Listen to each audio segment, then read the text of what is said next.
so many people have called and asked, what is this reading program? What should I do for my child? And so tonight is really dedicated to understanding what dyslexia is, what causes some of those reading issues, and how we fix those reading issues. Okay? I want to thank my Tree of Knowledge staff here in Cleveland for putting this together. It was a big effort that went on, so I want to thank them. And I also want to thank my daughter, Nicki Salfer, who helped put together, Michal Behar, sorry, her married name, who helped with me put this together, this PowerPoint presentation. This is an open forum. It is not me lecturing and you guys listening. It is a multi-sensory approach, which means that I talk, we do a little movement, you ask questions, and we go back and forth, okay? And I tend to speak a little bit too quickly, so if there's anything that I say that you don't understand, raise your hand, ask a question. I want you to feel comfortable so that we can all understand this. Okay, next slide. Okay. Oh, that's dyslexic. Yeah, there you go. There you go. Let's go on to the next slide. Okay, so the other slide that she just skipped, real quickly, it's okay, she doesn't have to go back, it's just a word from our sponsor. What is Tree of Knowledge? What do we do? By the way, in Lakewood, New Jersey, and in Cleveland, Ohio, it is called Tree of Knowledge. We flipped it for those of us that are dyslexic, and in Florida, we call it the Learning Tree. And the reason we call it the Learning Tree down south is because for many years, as I lived in Cleveland, people would call it the Learning Tree. So I decided to just go with it and make it easier. But no matter where you are, we offer the same services. We are a comprehensive psychoeducational program. You can use us for everything, including the schooling, or you can use us for individual services. We actually hope, through Florida, have our own private school, so that if you're in between and you don't know, you need a placement, we have that. But we offer all these different services, and we're going to move on. I don't want to spend a lot of time, but if you have any questions that you have about what Tree of Knowledge does, just as a real quick thing that I just wanted to announce tonight, because it's a brand new program that we just got accepted for. Let's see. Tree of Knowledge just got accepted in all 3 cities to provide counseling services. We got a specialized grant to provide counseling services for kids that have been sexually abused. And so anybody who is interested in that, specifically here in Cleveland, Daphne will be the person that will be administering it. And we will now, at some point, be opening up the center and using it for counseling services as well. That's kind of like the newest thing that we just got approved for. Go ahead. Okay. So there's a lot of different terminology that is used for dyslexia. And first I want to tell a little bit about myself, how I got into this, why we're having this evening. So I came from Israel when I was 5 years old, speaking a mixed language somewhere between Hebrew and English. And I went to the Hebrew Academy of Cleveland and got all the way up to 3rd grade, really never learned to read, not Hebrew or English. But I was a fabulous memorizer. I was very smart. So I could memorize what the teacher was saying, say back to the teacher, and nobody knew what was going on. My mother got a call from the 3rd grade teacher, and she said, "Do you know that your daughter is a liar?" So my mother said, "Well, okay, in what context? What are we saying here?" And she said, "Well, I asked her to say something. I asked her to read something. She said what I said, and she read it back to me. And when I corrected her, she said, 'Oh yeah, that's what I said. That's what I read.'" And then I started to realize that when I asked, like I pointed to a specific word, she couldn't really read it. And my mother called me over, and she said, "Really, I can't believe this. She's so smart. She's getting such great grades." And she showed me something that I hadn't read before. And it was actually a Tehillim. Like, she didn't bring like the regular Chumash, the regular Bible that we'd been studying. She showed me something else, and I had no idea how to read it. And so that became the first time that the concept of delayed reading even came into my whole repertoire. But I didn't really notice it, and it didn't really affect me that much because I was a fabulous memorizer. And at some point, I did pick up reading. Don't ask me how, but I just did. And it really wasn't until I was in 11th grade that I was handwriting things, and my spelling was atrocious, that I got called in by an 11th grade English teacher, and she said, "You know, we have a real problem here." And I said, "What is it?" And she said, "Well, you're so smart, but you're never going to go to college." and this is before the Microsoft Office Word days, you know, we actually had a handwrite stuff. She goes, I can't give your sheet in to anybody. You write like you're a first grader, but you sound like you could be a college educated person. And she actually did me the biggest favor on earth. She bought me a machine where I could type a word and it spell checked it. She also introduced me to Microsoft Office, which was on like 75 disks at the time, and I had to do that. And that's really how I was able, it really began my computer career and how I was able to get into college. And I'm really, once I got into school, it never really affected me. Like I would use Microsoft Office, I would have people proofread for me, and I really didn't even notice it. And it really did not come back into my original degrees in business. I was not going into education, was not studying education, so it didn't mean anything to me until I got that same call, this time from my kindergarten teacher of my daughter. And she said, you know, your daughter is so smart, but she can't read and she's not picking it up. And I had, at that time, a friend by the name of Sherry Epstein, who's still a board member of Tree of Knowledge. Her daughter was having the exact same issue, and we both didn't understand. Like, it didn't even dawn on me that it was coming from me. Like, okay, so I learned to read later, but like, what does that have to do with her? You know, teaching is so much better now. We know what's going on, right? I was a kindergarten teacher. And then we started to explore what's going on, what's happening with this late reading. Why is she not being able to pick up the sounds? And that really became my passion to figure out how is the brain working, why is the brain working this way, and what can we do? And I have to give Vivian Garfunkel credit because she's here.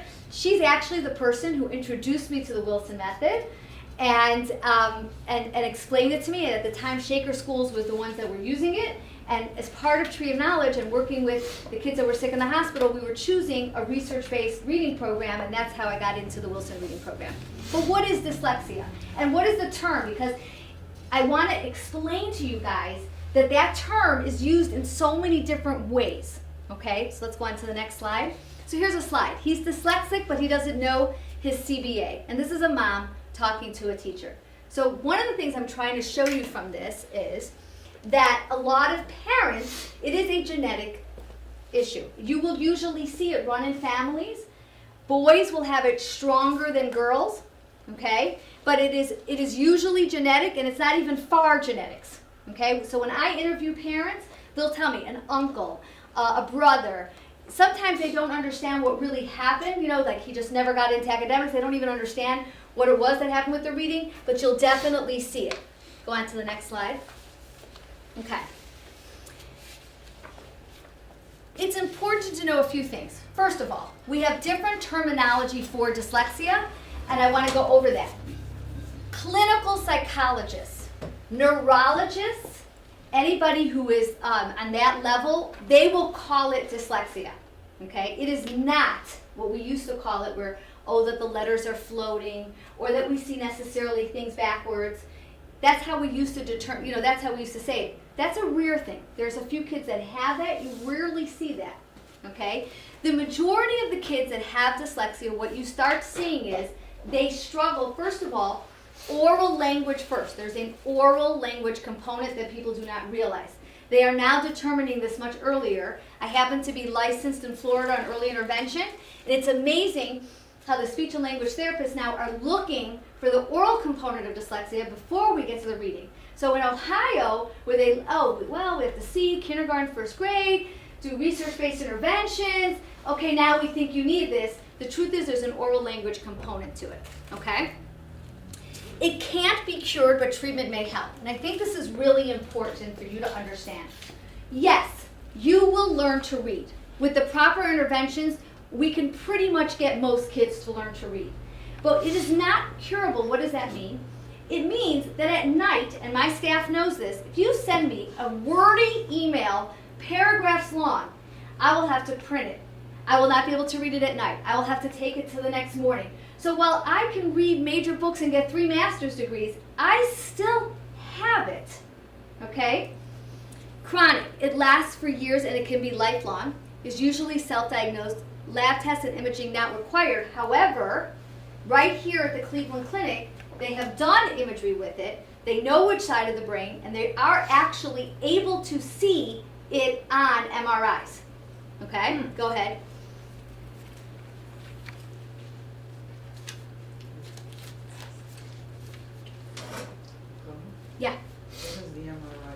The MRI shows that on the left side of the brain, okay, there is like a little bit of a disconnect.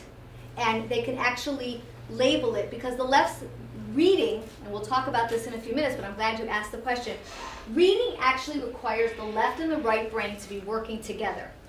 Do you know what other activity besides reading requires left and right at the same time? What? Writing.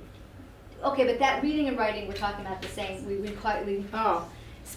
dancing.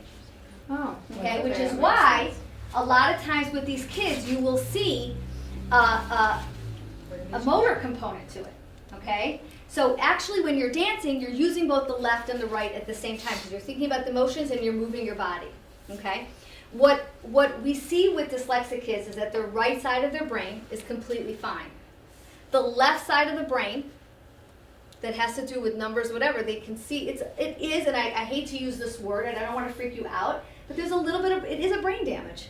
It is something that genetically, for whatever reason, and during the formation of the brain, they can actually see that is just not working. We'll talk about what the brain does to overcome that, because the brain is an amazing part of the human, of our bodies, and it is able to overcome certain things that aren't working. And we'll see later on where sometimes it does that. But yes, they can actually see it. The word dyslexia comes from Greek. It has to do with words, difficulty using and processing linguistic symbolic codes. Now, how do we see it on an IQ test? Okay, if you're not doing an academic test, okay, where you see it on the reading, because obviously the reading is behind, okay, you're doing it on an intelligence test. The coding part of the intelligence test will always be low. So there is a part of the IQ test is where you have different codes and different numbers, and you have like 2 minutes to put the right codes into the numbers, okay? And you will always see a low decoding score. Now, that score also, that test can also be done now on the WIPSI test, which is a test that you can do that from 2.5 through 5. Why is it important? What's the value of seeing that low decoding score? Because once you know that that's an issue, then we can put the correct multisensory interventions. What we realize is that just by putting words in front of a kid, they're not going to pick it up. So whole language, where certain amount of kids can just learn words by looking around, seeing words, they pick it up automatically, that's never going to happen for a kid who is not a coder. So that's another place in early intervention that we're locating this, seeing that coding is an issue, and we know right away what we need to do. The speech part of it is that they'll mix up words, and especially in the dual language area. In Florida, we speak 3 languages, Hebrew, Spanish, and the last language is English. You'll see them use words. The beginning of the Spanish, the end is English, the middle is Hebrew. You'll see them mix up words, and you'll see them make up words. And you'll see that in the language components, okay? Go ahead. Okay. This is the most important thing that I wanted to go over tonight because this really explains all the different areas. Now remember, just like autism is a spectrum and Down syndrome is a spectrum, dyslexia is also a spectrum. Some kids have all of the issues. Some kids only have one of the issues.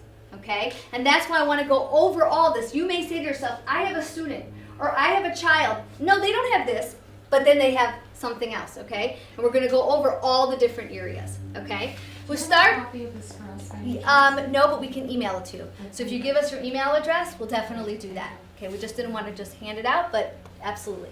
Okay, let's start at the top with reading, okay? Like I said, that was the old-fashioned way of finding it.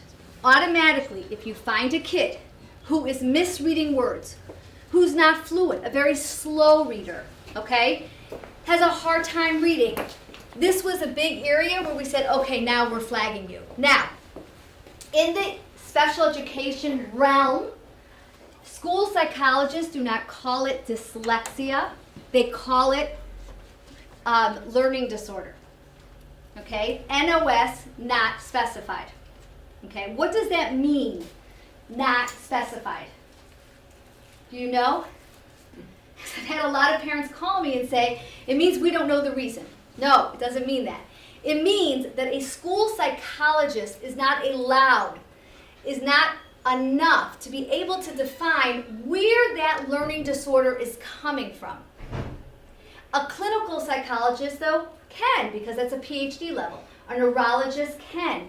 So when they say NOS, it means that they just don't know, they can't write where it's coming from, but you may know it. You may know that you have a genetic history towards it. You may know that something happened. And when I talk about all of this, okay, I am referring to children with dyslexia, children with learning disorders, children that may have syndromes. There's a lot of genetic syndromes out there today, okay, now that we know with genetic testing. And this is one of the areas as a part of a whole syndrome, okay? So I'm not, sometimes it's just dyslexia, but sometimes it's a part of a bigger picture, okay? Now, vision. There's a lot of work with vision therapy. I don't know how many of you guys have heard of the vision therapy. It's very, very, very popular down where we are because Nova University has a vision therapy center. An interesting thing, when I was in first grade, I was jumping out of bed, went flying into a corner of a wall, ended up at University Hospital, had to get stitches. The person who did my stitches didn't properly wash their hands, and my eyes were closed shut tight for 2 weeks. Oh, wow. Yes. I went to Dr. Klatsko. I'm going to learn a lot about me tonight. Had to go to Dr. Klatsko. He actually, thank God, was the doctor who caught it. He knew right away what I had, sent me down there, and thank God, after 2 weeks, they were going to have to do surgery, but I was very blessed. They did not end up having to do surgery to open it up. The swelling went down, and I was able to do that. University Hospital were the pioneers in vision therapy. And I was one of the first kids to actually get vision therapy. And if you know something interesting, with the exception of computers that they now use unbelievable, vision therapy hasn't changed. What vision therapy is sitting in a dark room, and I remember having huge headaches as a kid having to do this, and moving your eyes back and forth. This is what happens after your eyes are shut for 2 weeks. Try to regain the muscle in terms of focusing. They still use vision therapy for a lot of kids with dyslexia. There's some research out there that it helps some, and sometimes it doesn't help. It is a painful, I think one of the biggest issues is a lot of kids just don't want to go through with it. Having experienced it, I can tell you it's very painful. It gives you headaches. It's hard to do, okay? But where do you see the vision part of it? Difficulty copying the board. Sees text moving or blurry, okay? Reverses letters. Remember that reverses letters is one thing in this whole conundrum called dyslexia. I would say that out of all the kids I've ever worked with, reversing letters, B's and D's, yes, okay? But the reversing letters beyond that, I've actually never even really seen it, okay? Skipping words or lines, having a hard time focusing, losing the place, okay? And so these are, again, examples of issues. And when we talk about the Wilson Reading Program or any multisensory reading program, it's going to address every single one of these issues. Because we're going to assume that you have every one of these issues as part of the intervention, okay? Auditory, the hearing can be distorted. So it could be that you're not even hearing the sound correctly. Difficulty breaking words into sounds. Okay, so that's like the hearing part. Let me hear that again. Let me make sure I hear it. They did not have, okay, and I'm going to bring it up under auditory. This slide did not have something called attention. But I'm putting it here under auditory, okay, because there is an attentional component. It's hard to see. Is it that they can't hear the sound, or that they can't pay attention long enough to decipher the sound? So I always tell parents, get a hearing test, but most of the time it comes back that the hearing is fine. It's more of an attentional issue, that they just can't focus on hearing the sound long enough to differentiate it. Okay? Neuro. Slow processing speed, word finding problems, poor organizational skills. You'll see in the Wilson program, one of the biggest components of it is helping a child organize themselves. In order to help a child organize yourselves as a teacher, you have to be super organized to run the Wilson Reading Program, both in a classroom and even when you're doing it individual. So as a part of it, you're working on that organization. Now, memory is an interesting one, because if you're dealing with a child with a high IQ, a poor decoder, but they will usually have a high memory, okay? So memorizing, difficulty remembering sequence, poor working memory, that's when a lot of things are happening at the same time. But if you give them a sentence to memorize, they'll memorize it back for you, okay? And it's different if you are dealing with a kid who doesn't have a strong memory. Now, I'll tell you the good and the bad.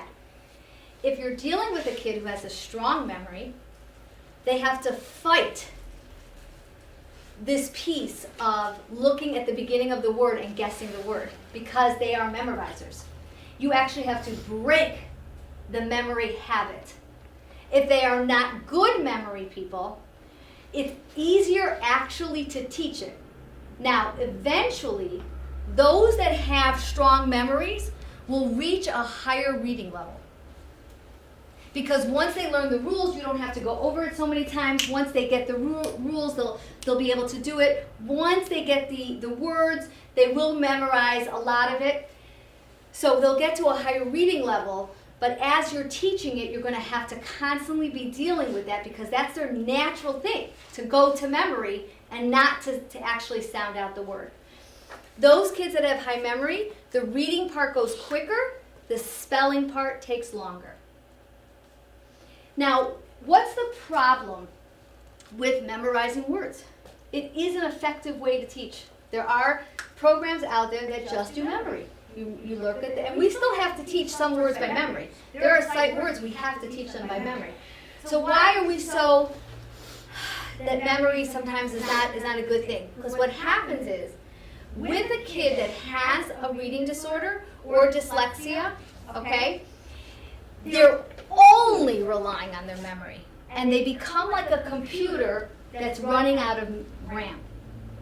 And that's what slows them down. That's what makes their poor spelling, because it's not effective for them to really be memorizing every single word. Okay? Writing and spelling, you'll see the poor spelling, the poor punctuation, the difficulty structuring text. Like I said, the spelling piece can be one of the only things you end up doing if the kid is already a reader. Go ahead. Any questions on that? Yeah. Yeah, go ahead. When you have reversal of letters in the division, Yes. you're talking of reversing a B and a D. That's individual letters. Yeah, no, but it could be more intense than that. Okay, so the child that's Yeah. telling me saw instead of was on a regular basis Yeah. is reversing. Is reversing the letters, exactly. Yeah. That's what I said, the B's and the D's are the kind of the small part of it. They could also be seeing floating letters, which again, I have never met the kid that sees that, but when they talk about Tom Cruise, when all the actors come out about dyslexia, you'll always hear them talk about, we saw floating letters, we saw floating numbers, that kind of stuff. Like I said, I've never seen that. I see more of what you're talking about. I've seen the B's and the D's, the P's, those letters that are similar, but also doing that exact thing, reversal of the beginnings and ends. Absolutely. That's part of the memorizing. The memorizing, because they just want to get the word, they'll go straight into what they think